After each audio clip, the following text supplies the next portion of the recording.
Thanks for staying with us. I'm going to start with the nation. EFCC arrests federal government's top accountant over 8 billion naira fraud. INEC gives APC, PDP others the deadlines.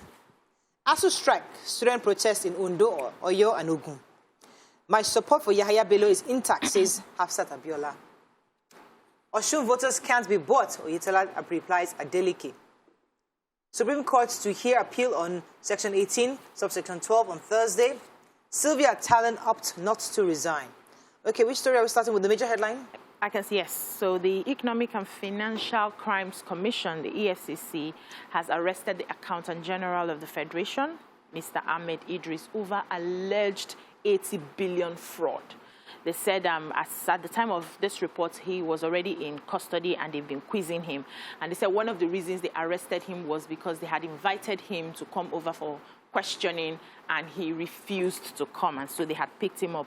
Another hurdle that he's also going to be crossing is the fact that his tenure for service had expired since November 2020, and they're saying, you know, the 35 years they're supposed to put in service, and that has expired. So he was accused of... and his age as well. And his age as well. He was accused of raking funds through bogus consultancies, illegal activities, using proxies, family members, close associates, and they laundered the money through real estate investments in Kano and Abuja. So let's just chill and see how this unfolds. The fact that he overstayed his time is not really his own fault. It's the government, yes, exactly. It's the government, the institution. I want to talk about tax exemptions and concession.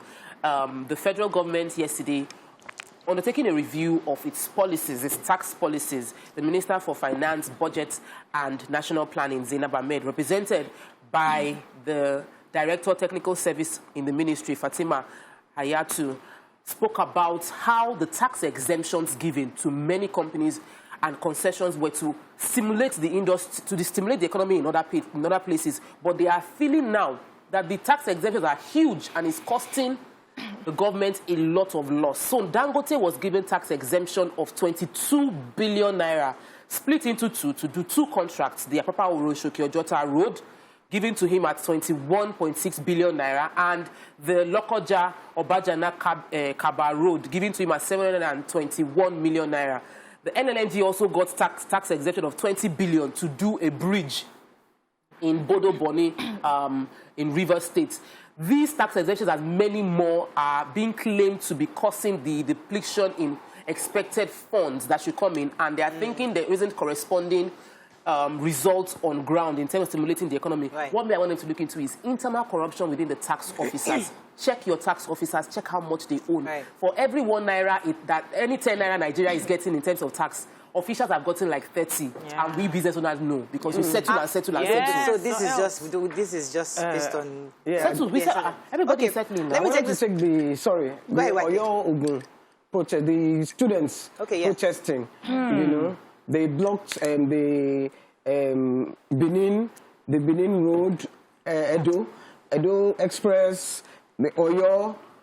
Anyway, they blocked all these major highways. And their own is that, please, we need to go back to school. It's unacceptable. Since February 14, they haven't been to school. So the government needs to do something about it. The lecturers need to, and they're going to, they've even asked the students of, I can't remember which university that they should come out today and make sure, this is Lautech, I believe.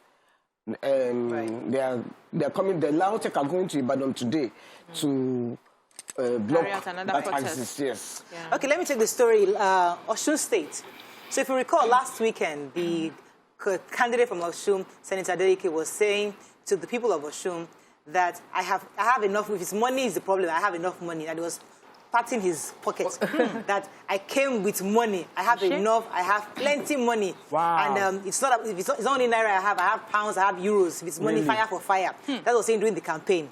Anyway, of course, that's an opportunity for APC to respond. So APC responded saying that Osun people's vote is not for sale. That's according to Senator Bashir that was on the show yesterday.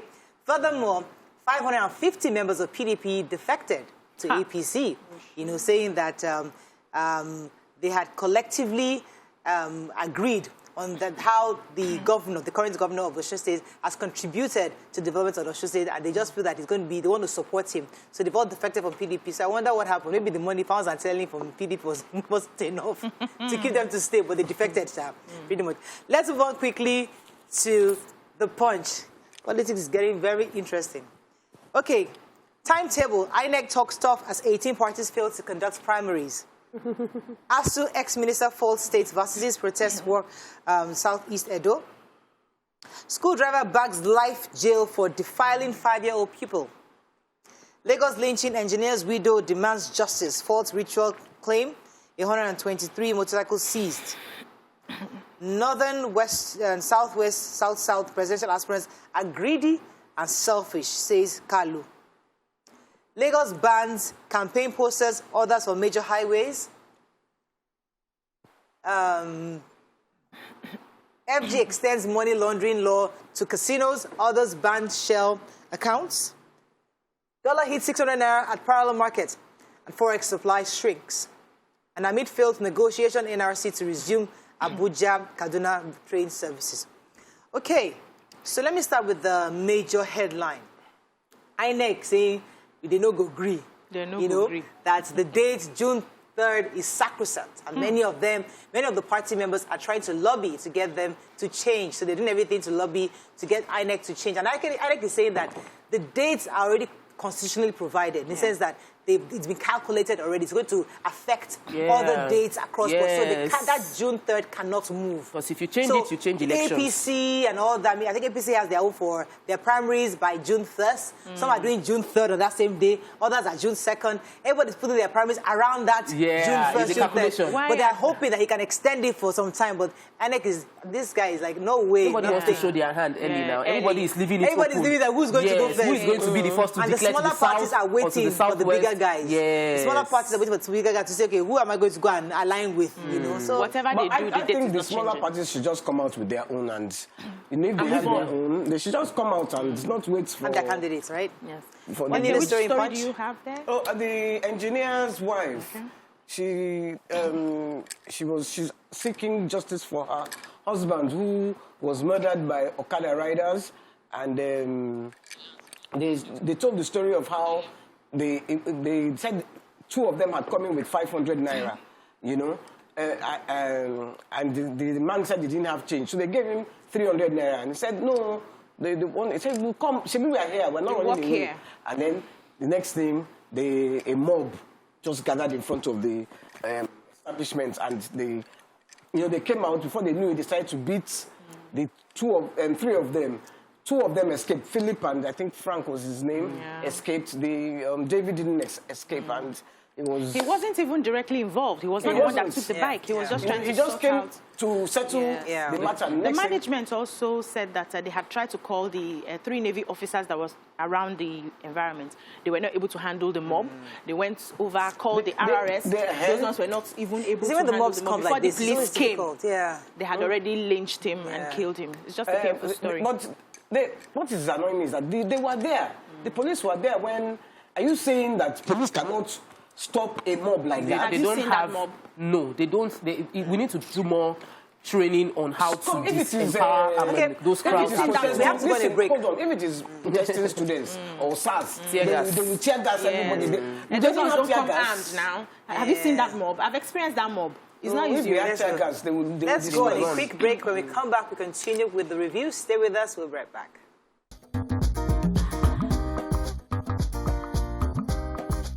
Stay tuned.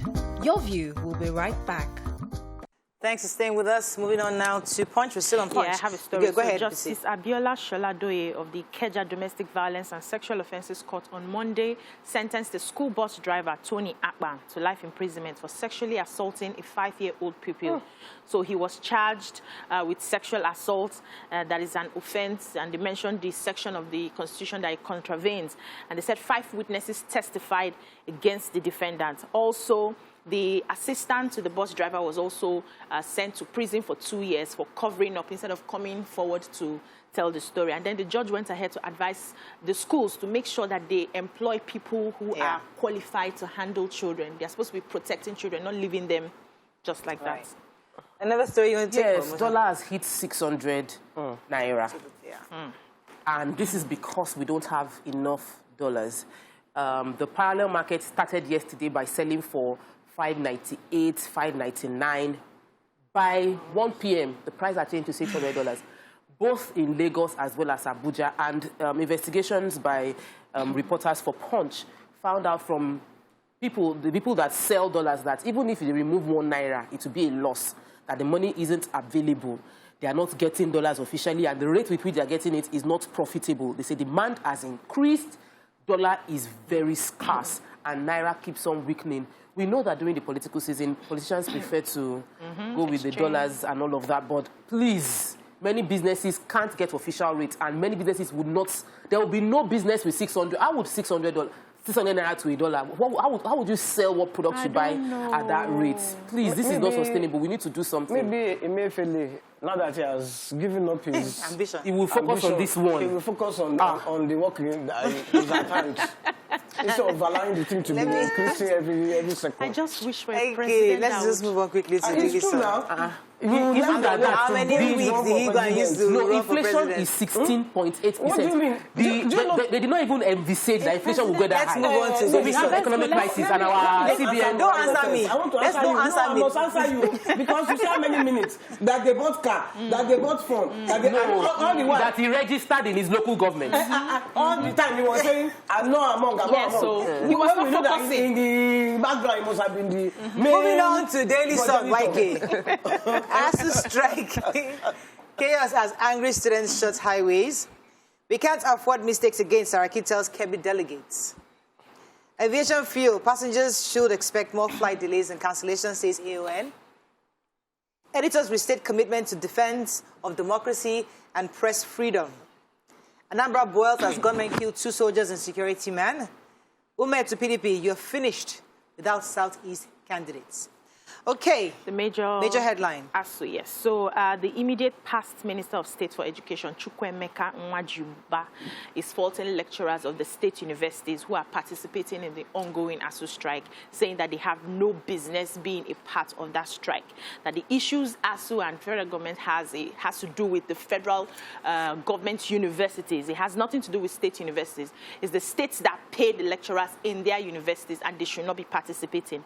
And I think Kaduna State University announced earlier that they were going to remove themselves from the strike. However, Bruce-Ali University, Ekpoma, Ladoke Akintola University of Technology, Ogbomosho, and Olabisi Onabanjo University, Ago-Iwoye, insisted that they will not call off the strike. So he's saying that the federal government is trying their best to see how they can resolve the issue with the federal universities. The states have no business in this, and they should mind their business. So I remember when I was in the university, my state was, taken away from ASUU, suspended from ASUU for about 4 years because the state governor was paying the lecturers, and so they had no right to be involved in ASUU. And so to your own favor? Yes, to our own favor. So I don't know how many issues are we going to be resolved. I think the state should mind, as long as the states are paying the lecturers, they should focus and let's take out some of the children from the streets and focus, know where we are focused at. I don't understand the solidarity. It's not working. So gunmen killed 2 soldiers. They're assuming, they are thinking that they killed 2 soldiers, but they're not, because there are various stories. The gunmen, they went on a rampage in Anambra State yesterday, and they burnt houses, cars, and other things. At about 5:30, they abducted a lawmaker representing Oguta constituency, Dr. Okechukwu Okoye, popularly known as OKD. Okay. OKD. And he's Soludo's kingsman. They, they haven't found him yet, but they're looking. They've discovered his jeep, and right. Really sad. Yeah. They visited a military setup in an estate. Will you help me? I can't Okay, see let me move on to other story. I think we get the gist of that story. Now, the editors. So actually, the U.S. Embassy had actually organized a workshop, or more like a regional training workshop, about 350 editors across the country. And the idea was to to support the training for line editors. And that's where they discussed and agreed that they vowed to buckle let me read exactly what they said. They vowed not to buckle under any circumstance in its historic duty to defending and promoting the cause of democracy and press freedom in the country.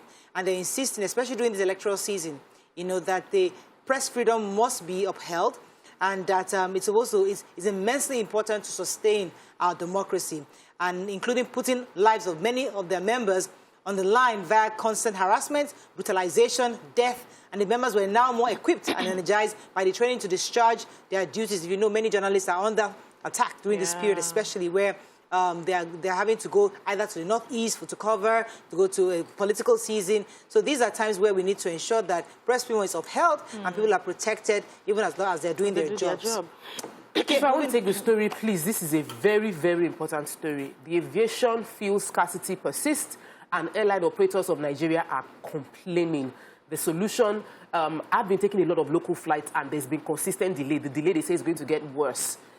The scarcity is impacting negatively. The unavailability of the aviation turbine kerosene, also known as Jet A1, has persisted. The price goes up. It is not available. So airlines are sending, the Asma airline had to send a message. Dana also sent a message. All of them are delaying. Like if you get a flight that goes on time, you thank God. But cancellations now is due to the fact that the aviation fuel is not available. And though they've reached a concession with the government in terms of what the pricing would be, it is not even available. And I think this should be resolved, because we cannot be planning your flight and you cannot know whether you are going to land today or be landing tomorrow. Yeah, my flight was delayed in Abuja. I mean, when I was going. When I was going? Yeah, it was really, really like delayed. 2-3 hours Coming back delayed. because it was the first flight, it was on time. Okay. Yeah. Okay, let's move on to the Nigerian Tribune. Alleged 80 billion naira fraud, EFCC arrests Accountant General of the Federation. Soaring food prices, fuel scarcity push inflation rates to 16.82%. ASUU strike, protesting students block highways in Oyo, Ogun and Edo. Abuja Kaduna train to resume passenger operations, May 23rd. Deborah, 34 lawyers appear for Sokoto for 2 suspects in Sokoto. PSC promotes Magu, Onadego 6 others as AIG.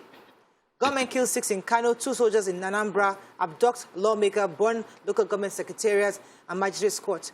Okay, which story are we starting with? I could start with the Abuja-Kaduna train. Yes. So the federal government, through the Federal Ministry of Transportation, has directed the resumption of the Abuja-Kaduna train services for Monday, May 23. And, the spokesperson of the Nigerian Railway Corporation, Mahmood Yakub, has said that efforts are still ongoing to rescue the abducted passengers. And they said that the Nigerians shouldn't feel because they want to resume operations that they have forgotten about the rescued passengers. They also sent a message out to pacify the family members of these abducted passengers, saying that they are working towards getting them, and also they are going to put measures in place for the safety of passengers on board the trains. They released one pregnant one yesterday. So I have the story about the update on the Sokoto story. That's Deborah's death. So there's a senior advocate of Nigeria, Ebolu Adeborowa, who was saying yesterday, he was knocking the authorities of the Sokoto state government. In fact, he was saying that the governor, Tambula, should be the one on trial right now, because according to him, they have watered down the entire charge. Because according to him, what took place was murder. Well, what we are hearing, according to him, he's saying that the charge of criminal conspiracy and inciting public disturbances against the accused, despite the material facts of the matter, and pointing at alleged murder. So according to him, the charges, the lawyers of defending, 34 lawyers defending these 2 suspects are saying that they charged based the conspiracy in Sokoto instead of they're making a mess of the land, of the laws in the land. That's pretty much what Adebori was saying. He said there's need for the genuine reconciliation in this matter. The criminal charge of criminal conspiracy and inciting public disturbance as framed by the Sokoto state government is watered down, and these are hardened murderers, is an insult to the sensibilities of the parents of the deceased and the people of Nigeria and the God who created Deborah herself. So That's aside the fact that 34 lawyers are trying to defend these two. 34 lawyers went to defend the two of them, and the Sokoto governor has removed the curfew. Instead of 24 hours, is now 12 hours. 12 hours, dusk to dawn. Then the police are saying they fought to save Deborah's life. How they did that, we don't know. I don't know. They said they were there. They were there and they couldn't save her life. That one, they have to explain to me. You know? So, I mean, it's really sad. I mean, it would be really sad if this is the charges that is being brought to court on this matter. But hey, let's wait until we see how it goes. Though it's not hot topic, it is really, really sensitive. And I believe that every of the politicians and our leaders that have been talking about this is not talking points. This is when you can, this is where action plays in. Because somebody was murdered in cold blood, and there's a video showing how she was murdered, and then the charge is now saying public disturbance. Then the quotation from the quote from the policeman says, he stated that the policemen were adequately deployed around the school premises when they received information about the riotous situation in the school, adding that his men used minimum force to disperse the mob. And they could not adequately save her life. Well, maybe by the time they called them, you must also understand, this is the different situation. By the time they came in, the mob had already done what they wanted to do. But it's really sad. As an aside, NCDC said we should stop eating bushmeat and rats. NCDC. Why? Because of monkeypox. They have monkeypox. They sell Nima. Okay. Nima likes bushmeat. Nima, did you hear that? Okay, let's go on a quick break. When we come back, we move on to the hot topic of the day. Stay with us. We'll be right back.